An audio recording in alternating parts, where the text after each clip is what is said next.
reiškia labai daug. Tai reiškia mūsų bendruomenės vienybę, mūsų draugiškumą. Ir šiandien, nežinau ar girdėjot, bet mūsų sporto treneris pradėdamas bėgimą sakė, bėgam už draugystę, už buvimą kartu. Tai va tai reiškia. Tai yra labai labai svarbu susitelkti, susiburti pagal pomėgius, pagal interesus. Ir tikrai tai yra plius ir sveikata. 1925 metrai bėgimui tikrai yra labai gražus skaičius, simbolinis skaičius, kuris mums turi įvairias prasmes. Kaip jau galime sakyti, tai yra paskaitų skaitymo apie žurnalistiką pradžia universitete, Vytauto Didžiojo universitete, bet turime šansą ir labai puikią galimybę sykiu įprasminti šį gražų skaičių kažkaip kitaip. Ar pavargote? Šiek tiek, ne per daugiausiai iš tikrųjų. I feel okay.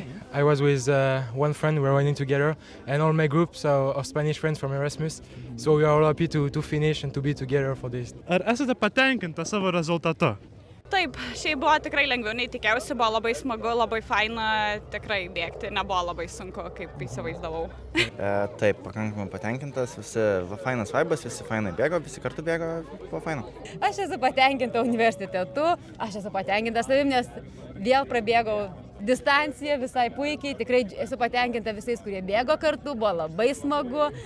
Labai džiaugiuosi mūsų nuostabių botanikos sodų. Iš tikrųjų, Vytauto Didžiojo universitetas yra labai visoks. Ir toks, koks jis yra nuostabus. Ką palinkėtumėt Vytauto Didžiojo universiteto žurnalistikai ateinantiems 100 metų?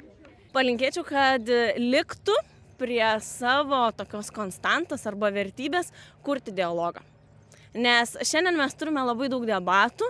Ir labai svarbu, kad išliktų kažkas, kas kuria dialogą, kažkas, kas kokybiškai diskutuoja, kažkas, kas kelia klausimus ir tie klausimai yra svarbus ne tik kažkokiai mažai lokaliai grupiai, bet svarbus mums kaip tautai vertybiškai.